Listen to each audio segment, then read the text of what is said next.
Annabelle P. Gold. Monique Lopez, 55. Silver. Fiery Redhead, 81. Well, everybody had a number in there. No, I guess just the other two. Bronze. What's going on, people? How are you doing? I'm playing like a summer feel-good Spotify playlist. Because it feels like an extended summer.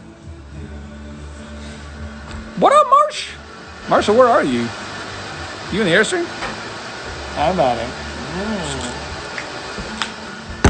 My hair is out of control, people. It is too... I feel like I have an eraser head. Look at that. You could turn me upside down, I could sweep floors. Let's play Call of Duty! I might play some Call of Duty. I actually haven't been playing any game. I haven't been gaming at all, which is strange for me. I know the Beach Boys, right? So good. You love my hair. Thank you. You're too kind. I mean, you're right. You should love my hair, but you're too kind. I am Look Shazam right now. All right. Good for you. Hola, El Salvador. ¿Cómo está usted? Weather. It's Kyle Strauss. Weather. Do you remember that fad that swept the world? The weather fad. Everybody was doing that forever because of those commercials. And then it went away. And now we should start it again. Let's call it the quarantine weather. I'm going to do a weather spoof commercial all about being quarantined. What's up? What's going on, Toronto? Thanks for hanging out. What part of Toronto are you from? You from like Mississauga or Kitchener? Or... Hello, Virginia. Hello from Virginia. That could mean either the state or your name is Virginia. Show Blue, my dog. I don't know. He's disparu. Hello, Scotland. Abso-fucking-lutely. I love that Scotland's online. Look at that. What part of Scotland are you from? Are you free?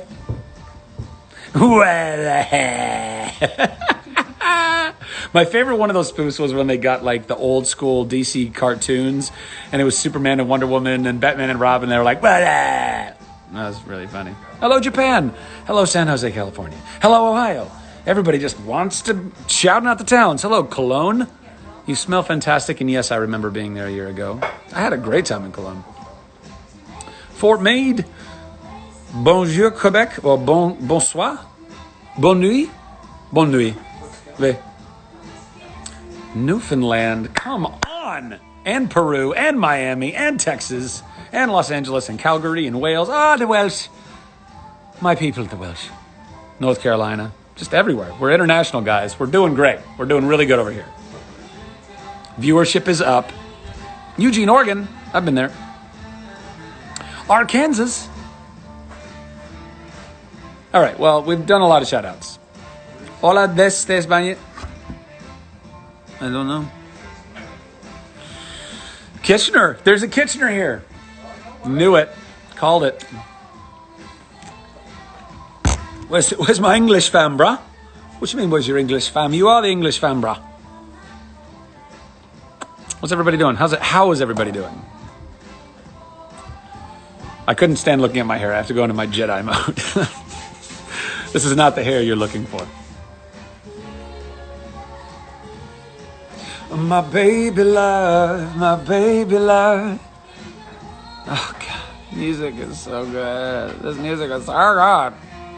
Let's talk Japan. Man, I've had tremendous vacations in Japan. I'm so grateful that I've had the opportunity to visit there. Spent awesome times in both Tokyo and in Kyoto. Both times I've been out. And Japanese people, you're lovely. You're so hospitable and so clean and so polite and kind. Like nobody honks. It tripped me that I was like, what is, something's wrong. I'm not hearing something. And then I realized, unlike so many other places in the world, in big cities, you're not all honking at each other all the time. It's actually quite pleasant. Melbourne, Australia, all right. Yeah, some Aussies. Da-na-na.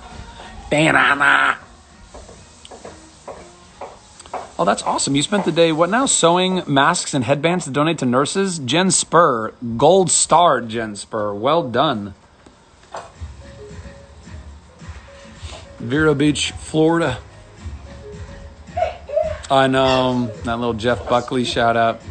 It was Good Friday, and I didn't want to just be like completely on the nose and play some Christian music, and I thought, oh, I like that song, Hallelujah. So. Broop. You'd love to trade playlists. You don't even need to trade playlists. This playlist is on Spotify. Hello, Malaysia. Working at NASA currently? What? Alphabet soup? You're working at NASA? Hell yes. Are you, actually at like a NASA facility? Is NASA still going right now when the rest of the world is shut down? I mean, you do have a lot of clean rooms, I imagine. What's my favorite drink? I don't know. I mean, honestly, probably water. For amount of liquid drank over a lifetime, I think I've probably drank more water than anything else, making it thus my favorite drink. But beyond that, probably tequila. I don't know. I do love a good milkshake. Who are we kidding? Because a milkshake's also kind of like a meal and a drink at the same time. Particularly if you can get like a Guinness milkshake. Whoo-wee. You heard whiskey helps kill coronavirus? I mean, I would imagine alcohol in general probably has enough to be somewhat effective. It also kills a lot of brain cells, so just be careful just with your ratios, you know what I mean? Do I talk to anyone on Chuck anymore? Yeah, I talk to everybody from Chuck from time to time. We're all living, very different lives and in different parts of the world oftentimes, but we still all stay in contact. And we're going to be doing a table read that we're gonna read an episode chosen by you guys. I think EW, check your local listings, but I'm pretty sure EW is gonna have an announcement on Monday and allow fans to vote on like one of 5 episodes or something like that, and then we're gonna do a table read of it and then put it out for you guys. So, and it's all gonna be for charity. So I hope you guys dig it. I mean, I might have just scooped EW by saying that right now. They might not have wanted me to say that. That's not true. On Sunday, I was going to send out a message teasing the announcement on Monday anyway. Just keep in mind, on Monday, EW will have it all over their social medias, and you can vote for an episode. And then we're going to record the thing. We're going to get the whole gang back together, and we're going to do a table read of that episode. And it'll be for charity, so you can donate to Feeding America, which is, something we're all super stoked to be able to help with. And just by being knuckleheads, the knuckleheads that we are, and, having some fun with you guys. And if that goes well, we might do more. I don't know. Who knows how long we're going to be all stuck in this, weird state of quarantine or whatever. I don't know. We all just want to be as productive and creative as possible and hopefully make, entertaining things to lift y'all's spirits as we're all stuck in these spaces. And then, just keep having fun. And trying, use this time to the best of our ability. Yeah, days are not real anymore. I totally agree with you, Laura T. Talal.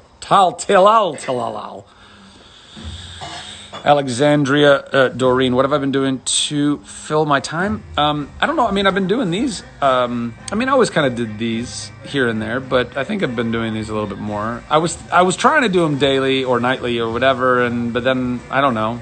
I don't want to feel like I have to do it every night because then I'll burn myself on it. But if I can do it every time, I'm just feeling like I'm in the flow and I got the energy and give you guys as much of my energy and time as I can, and also just communing with my fellow ranch mates and doing life together, which has been, to be perfectly honest, a really beautiful experience. I want to try and make this community a bigger and larger thing, as I've talked about in other lives. And so it's nice to know that even a small group of us are able to, live peacefully and coexist and care about each other and work toward common goals. And so that's all been really lovely.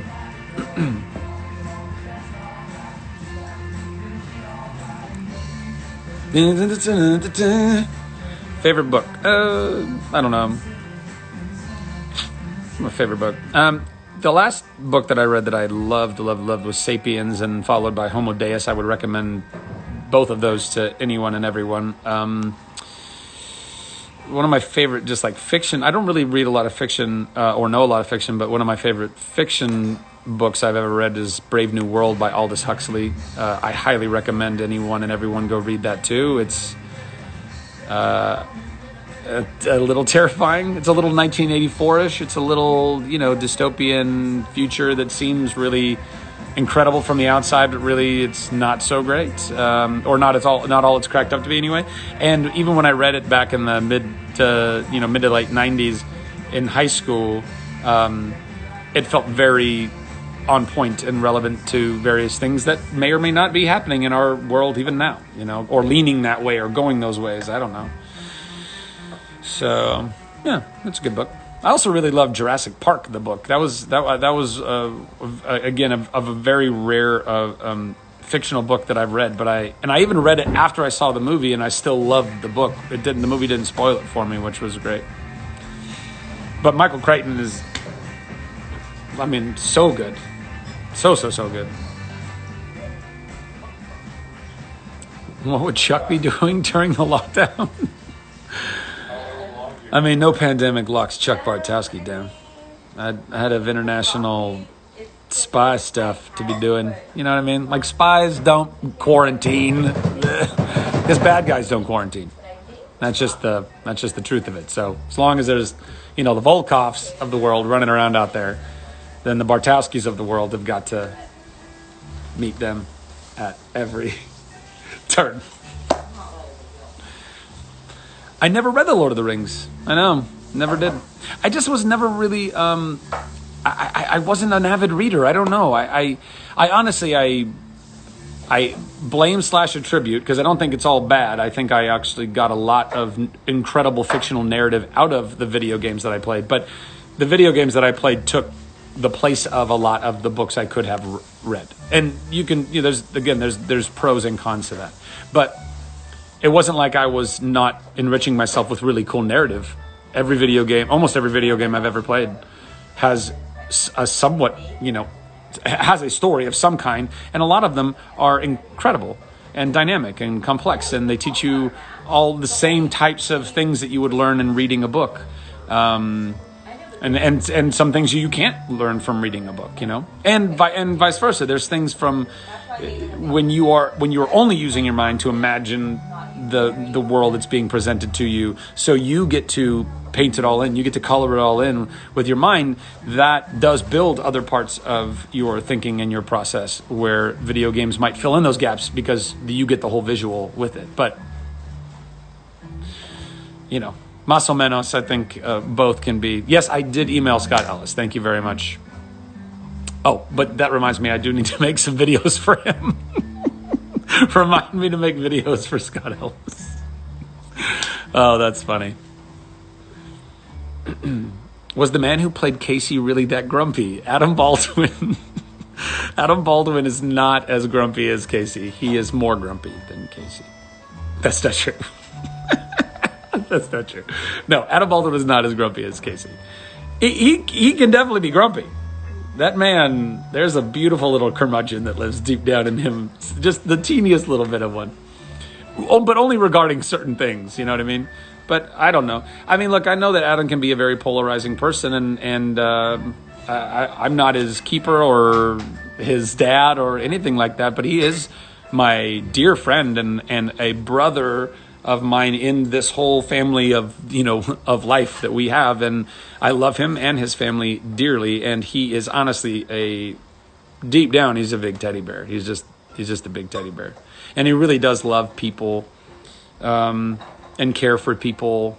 There's an incredible tenderness to him, but he also has this part about him that's applied to, and I think serves him very well in a lot of the characters he plays, that has this gruffness about it, and sometimes that informs people incorrectly about who somebody is, or what their intentions are, or whatever. I don't know. But who's the funniest on the set of Marvelous Mrs. Maisel? Oh man. Me? Can I say me? I feel like I can say me. No? No. it's such an incredibly talented, funny group of people, and also, by the way, funny in all different ways. You know, everyone has different spins and approaches to their comedy. I mean, honestly, one of the funniest people I find on the set of The Marvelous Mrs. Maisel is Amy Sherman Palladino or Dan Palladino. Their wit and humor and intelligence is so good and so sharp, and I love conversing with them and talking about things and going over, you know, whatever the scene is or just life in general.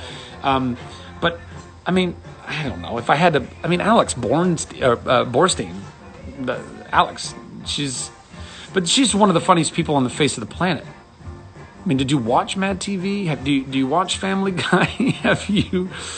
I mean, clearly you watch The Marvelous Mrs. Maisel. You see how funny she is in that show. She's a fucking riot.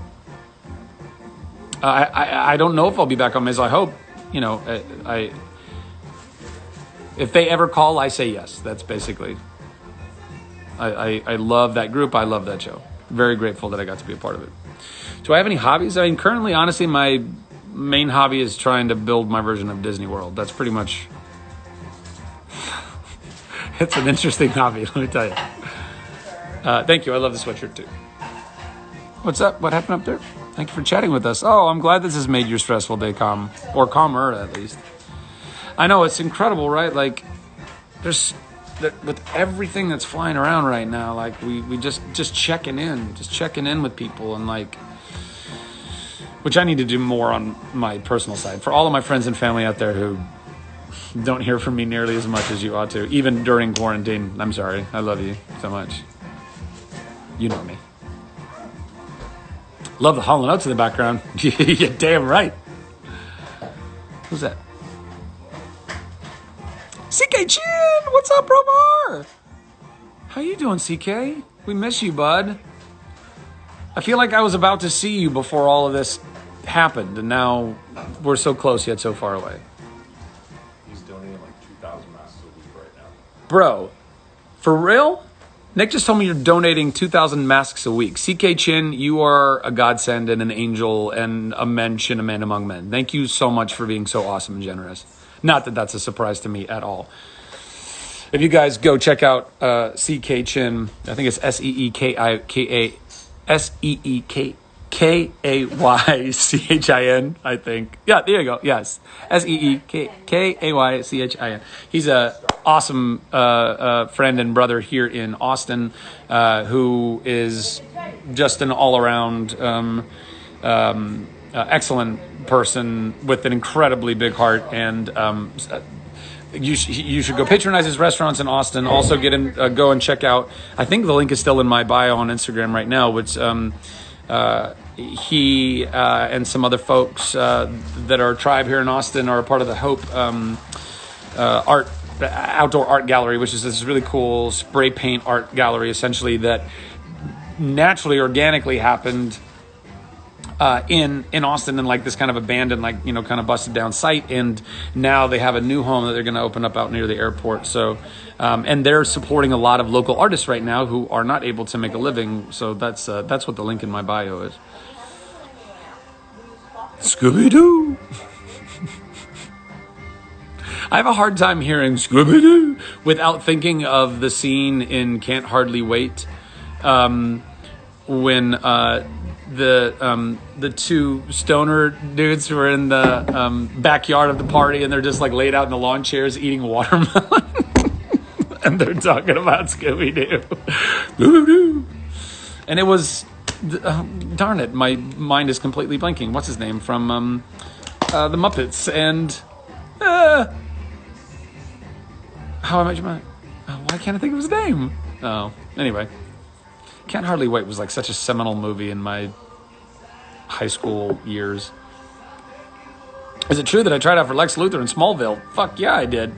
I tried out. I went to network test on that. I thought that was my job, and then it didn't happen. I was crushed.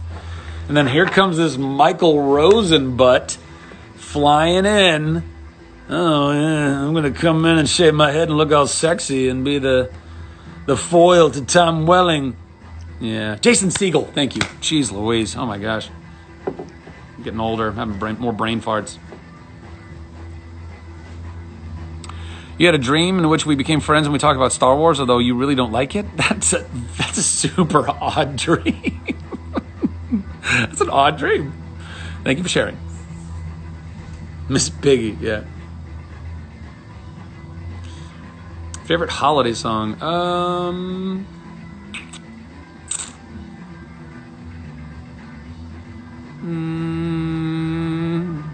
I'll be home for Christmas.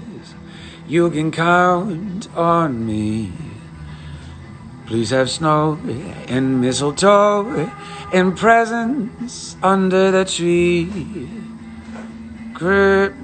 Christmas Eve will find me where the love light gleams. I'll be home for Christmas, if only in my dreams. That's one of my favorite holiday tunes, which is a weird song to sing against Break On Through to the Other Side, which I think is playing right now. I could be. Is this? It might not be that. Happy birthday to your daughter. Well, what's your daughter's name? Marley MCC 501. What's your daughter's name? How can I wish her a happy birthday if you don't tell me your name? Season 2 of Maisel right now. Yeah, get into it. Favorite Jim Carrey movie?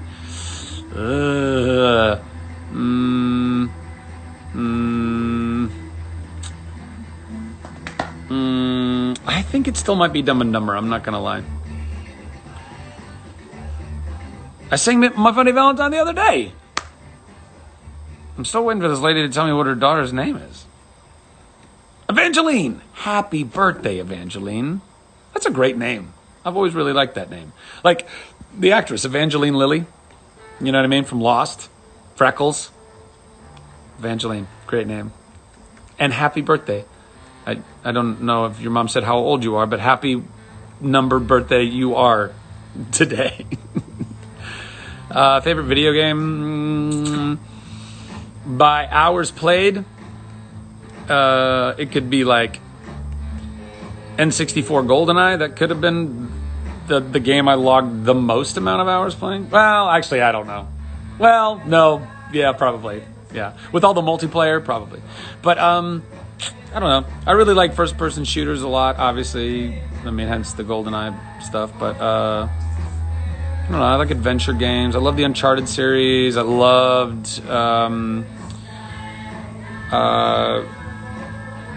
gosh, what else? I mean, I think Call of Duty 4, the first Modern Warfare, to me is still one of the best that was ever made. It was before everything got like too, I don't know, crazy. It was still simple. It was still like, it wasn't, the game has since, or a lot of games since, for me, it's like you have to be, there's just too much going on. It's moving at lightning speed. I like things a little more, I don't know, real. Like it takes a while to run to a place, and I don't know. Red Dead, I loved the first Red Dead, but the second Red Dead was just too much. Joe Gatto! You're into Just Cause 4. I've never played any of the Just Causes. I think actually probably my favorite game, and I've said this not too long ago, it's probably the Last of Us. I mean, it's one of the best pieces of content or IP that I've seen on any screen in any medium. Like movies, take all of it. Like all movies, all television, all online, all gaming, all books, any piece of like original IP. I think it's in the top 10 of original IP in the last 20 years of content, maybe even more, to be perfectly honest. And I'm dying to be a part of the thing they're putting together at HBO. I really hope I get a shot at that, but we'll see how that's going. But I'm like Naughty Dog. I hit up Naughty Dog when I played the first Uncharted, and I was like, "Who's got the film rights?" And they're like, "Oh, those got sold a long time ago." I was like, "Oh." But yeah, they tell good stories, you know.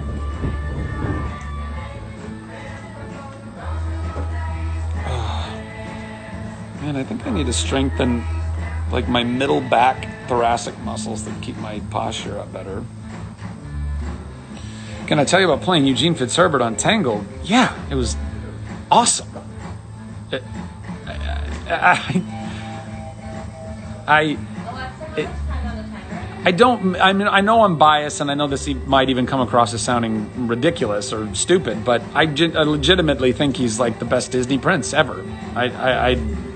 That's not just because I voiced him. I mean, I think that was Dan Fogelman writing him. That was our incredible directors and producers, and Disney for years crafting that, putting that archetype of a character together, and then they trusted me to then bring him to life with my voice, and they trusted me to ad-lib here and there, and it was an incredible experience creating it. Then to sing those songs, Alan Menken songs, and then one of them was a duet with Mandy Moore that got nominated for an Oscar that we sang at the Oscars. And then there was a whole series that we got to do after that with another incredible group of people led by Chris Sonnenberg and the wonderful, folks there. And I don't know, it's insane. What an incredible blessing. What an incredible gift. And I love that he is the favorite prince of a lot of people. They come up to me at conventions and they tell me, you're the best Disney prince, and I go, I agree. Because he's great. He's like Han Solo, you know what I mean? Like, he's a little rough around the edges, dastardly scoundrel, heart of gold. Great character. He is hands down 100% the best ever. And that's not to say there's not a lot of other great Disney princes. And the truth is, I actually think Aladdin is the best Disney prince, because he was my favorite when I was growing up. But yeah, he was broken. He wasn't. Yeah, but so was Aladdin. Hi, buddy. Yeah, he's right here. There's your buddy. Yeah, buddy. He's so handsome. He's such a handsome dog. You know what I mean? I don't know how I lucked out to have such a handsome dog. Yeah, buddy. I mean, and Aladdin was so good too. Oh man, I mean, not just the character of Aladdin, which was awesome, but like Robin Williams. I don't know that there'll ever be a Disney character, princess, prince, anything that was as like memorable, impactful, hysterical. Like, it's just so incredible what they all created together. Robin Williams and everyone who put that movie together. Incredible. And because he was a genie, he was outside of time and space, so he could pretend to be Jack Nicholson. You know what I mean? Like, it didn't need to make sense. It was so fun. It was so good. Hello, Shirley. Hello. Say hello, Shirley, please. Favorite Disney princess? That's a toughie. I feel like they all are, and this isn't just me trying to be like diplomatic about this. Like, I'll boil it down to at least a few finalists, please. But I think they're written to be all incredibly strong, intelligent, awesome, charming characters for the most part. I can't think of many that aren't that, But I don't know. And and there's something about all of them that teaches you something. I mean, the lessons that you learn through all of their journeys. I quite love the journey of Beauty and the Beast. I think Belle as a character is, from the get-go, she's like intelligent and aware and kind and empathetic. And even when a dipshit like Gaston is, behaving the way that he does, she still doesn't dehumanize him and call him a monster. He shows himself to be a monster. And then, of course, the person that is introduced to us as a monster shows himself to be good deep down, and having learned this massive lesson in humility that he's cursed with, but her ability to see that physical monster and still and he hasn't even in the beginning when he hadn't changed it, and she could see that nugget down deep in there, like, I think that's just an incredibly awesome character, man or woman. If that's the character that one possesses, that's awesome character. Yeah. So that's she's front running now. She's definitely at the top. I mean, now I'm going through.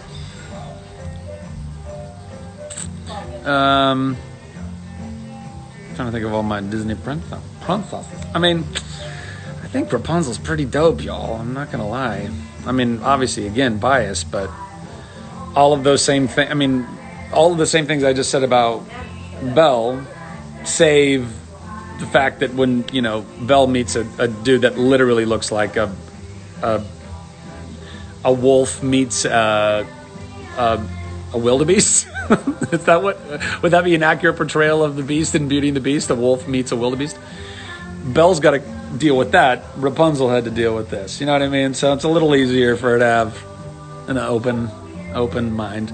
But he's still a scoundrel. He's still breaking and entering. You know what I mean? So, and she's gonna knock him around with a friggin' frying pan.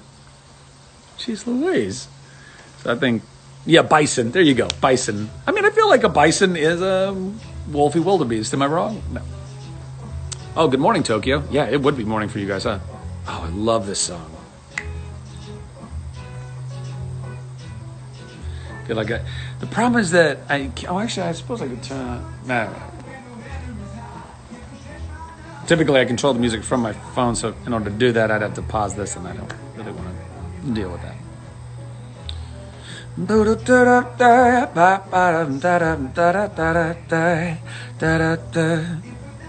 Bison? I mean, frying pans, who knew, right? It's the greatest. I love it. It's like a magic trick. It's a parlor trick. There's certain, as an actor, if you've been able to be a part of playing roles or be in, certain pieces of content or, movies or TV or whatever, that have memorable bits to them, either a movement or a look or a quote or something. And I've gotten to do so many fun projects that have afforded me those things. So I just get to say something like frying pans, who knew, right? And it blows people's minds and it makes them happy. What a fun little magic trick. Or like doing the smolder, or like, people ask me to do the Chuck flash face, because it makes them smile. And it's like, that little thing. What a cool little gift. Mungo Jerry? What does that mean? Do I have a Lego version of Shazam? I do. I have a couple Lego versions of Shazam. I've had some really lovely, generous folks who have come up to me at various conventions, and oftentimes people will bring me little gifts and stuff. And Legos are great, particularly single people, because they're easy to get home with you. A lot of times people might bring me things that are very difficult to bring home, and you have to ship them or something like that. So, but I have a couple of those from fans, which has been really lovely. There you go. I'm winking. There you go. Hey there, Alyssa. Camera 1, camera 2, camera 1, camera 2, camera 1, camera 2.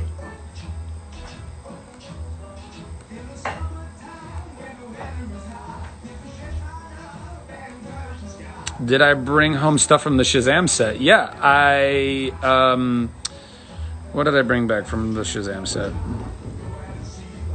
I thought I had brought home like a small thing. I didn't bring home the suit, if anybody's wondering. That, not at all. I want to be as far away from that thing as I can be until I have to get into it. And hopefully we'll get to redesign it and make it a little more comfy, a little more practical. Honored to wear it, but not a comfortable thing to just throw back on. I also want to get like an easy one to throw on so I can go do like hospital visits and stuff like that, you know what I mean? But that whole thing, that takes like 10 minutes, and there's all the wires and oh man, it's the deal.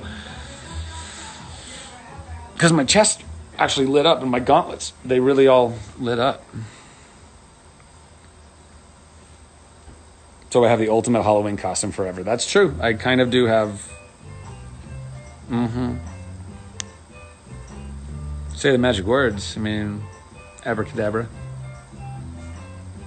Open sesame.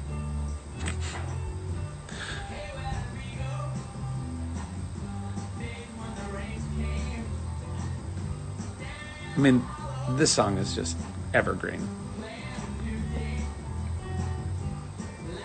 Can I go to the bathroom with a suit? No, this is why I need to stay away from the suits.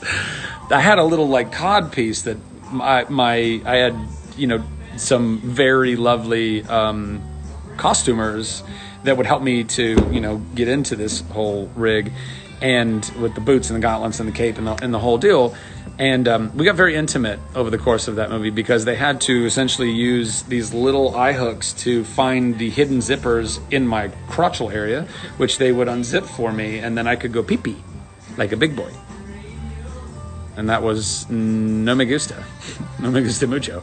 And if I wanted to drop a deuce, I had to take the entire friggin' suit off. I mean, fortunately, my constitution was pretty solid during the filming of Shazam, so I never shit myself. Like a big boy. Do you remember when we used to sing sha la la la la la la la la la da, just like that. Sha la la la la la la la la la da. La-ti-da. Congratulations. Thank you. I appreciate that. Brandon McCarver. What's up, bro? How you guys doing? How's your quarantine? How's your quarantine? The perfect temperature. Not be like Oh, nice. Kate McNabb, hubby, and I were Shazam and Mary for Halloween. That's fun. That's fun. High and high. What? As an adult, what was that? As an adult, nobody wants to have to pee. Exactly. Do you remember? I think I actually have like weird memories of like being young enough when I was still calling out to my mom to wipe my ass. Does anybody else have like a random back of your head, like seared in kind of memory and be like, Mommy, wipe me? Like, I feel like it's seared in there back there. Holy Toledo. because it's perfect. Because I gotta eat it right now. It's so perfect. Guys, this is happening. Some beautiful whitefish, yeah, and that's some cauliflower, mashed cauliflower, yeah, and some broccoli. All for me. Yes, it's incredible. My friends here, the Sherry and the Nick and the Colby, they're very good cooks, you know. They make the foods and they keep me. Oh, Breckenmeyer. Oh, buddy. I miss you, Breck. Breckham.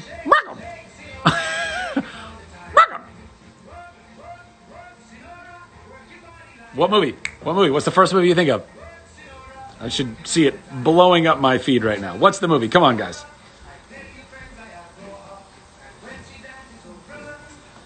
You say his name 3 times, he appears. There you go. Laurie Messick. You get it. Gold Laurie Messick. Not that Cleopatra Silver. I miss Nerd HQ too, El Macas. Breckenmeyer, you came in with the bronze, bro. Rock your body. All right, I'm going to try and eat. I mean, I don't think you guys are going to want me to, but I'm going to try and actually eat and talk. I was like,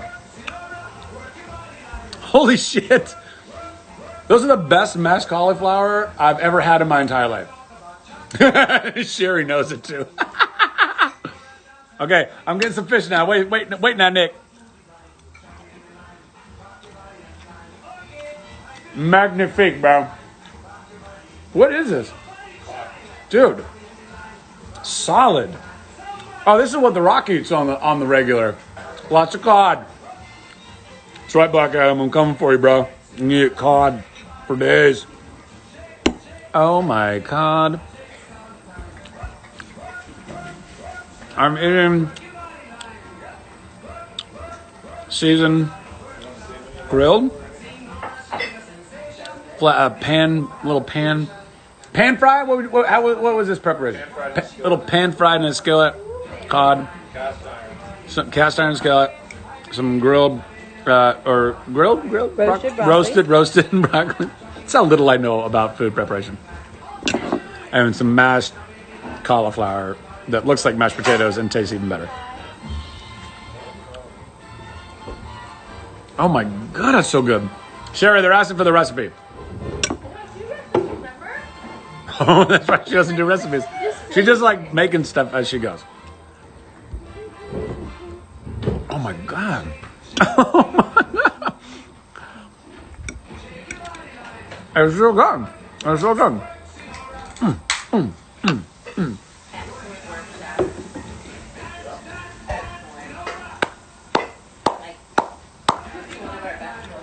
Beetlejuice, by the way, still holds up. Still. Just an incredible classic film. And I love that the entire, literally like the entire soundtrack is either Danny Elfman or Harry Belafonte. It's the best. Somebody help me! You know what? I'm going to cover a Belafonte song. I'm going to do that. That's it. You know what? I'm going to sing a little bit later. That's what I'm going to do. I'm going to finish eating my food, and then I'll come back on and we'll do some tunes. Okay? Okay. Because otherwise, this is just going to get gross.